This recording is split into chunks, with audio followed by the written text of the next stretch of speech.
I'm good with this quarantine. I'm okay. Because you literally No, I'm never leave not. the house. No, I'm not. Oh my God, I got to get out of here. You don't Actually, go I don't anywhere. go anywhere anyway. Daily Landsblog for the 19th of March 2020. And yeah, the quarantine doesn't really change a lot.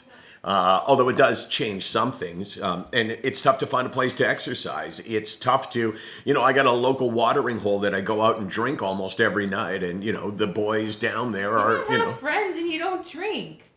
yeah, that makes that story less believable. Anyway, I wanted to read a tweet that we got. I guess it was response to yesterday's Daily Landsblog. This from frustrated human named Sue. To be honest, it's a weird kind of relief that I'm feeling. My anxiety has a focus now on one thing instead of hovering over me like a cloud of gnats. Don't know if that makes sense. I think it makes perfect sense. I think that in some ways, you only have so much brain power, so much space in your brain for anxiety and for depression, but in particular for anxiety, because it typically is things that we worry about, right? So at a different time, you got this, you're worried about your own health, you're worried about the people that you care about, but, it's like if you were on the front lines in a war and you were in your foxhole. Would you be worried about all the same things that you would worry about at home? Or would the one thing that dominated your brain be the fact that you were at war and you didn't want to get killed and you were worried what was going to happen next? Now, I'm not saying that this in any way is severe like that, but it is this one massive thing that that occupies for a lot of us our anxiety. You're like that, right, Case? What? What? I don't The have hell? anxiety. No, but you're worried about the coronavirus, not so much in getting sick, but I just don't want to be cooped you don't up want to be for cooped 3 up. months. Yeah.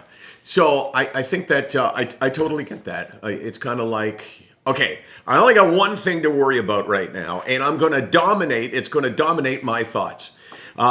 There's also something else about this that I find to be, I actually find it to be a good thing. I don't mean the coronavirus and this whole, quarantine and, the fact that the world's going to hell.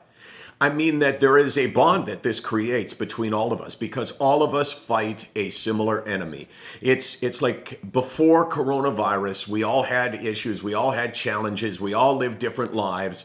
But now we have this one thing in common, which we can't manage on our own.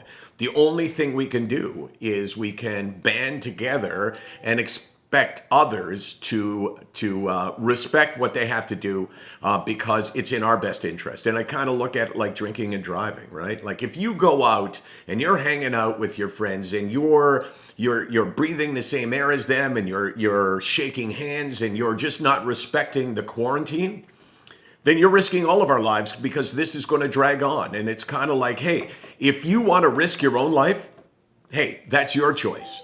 But by doing what I'm talking about, you're risking everybody else's life. And that pisses me off. SickNotWeak.com, 24, 364, or 5. And I want to know a couple things. Number one, what was day one for the I would say the change in our lives? Because I want to count the number of days. And number two, what can we do? This is really important. What can we do, Sick Not Weak, throughout this crisis that probably is not going to end in the near future? What can we do on a daily basis to make a difference? We should shift the Daily Landsblog to something specific for this that would make a difference.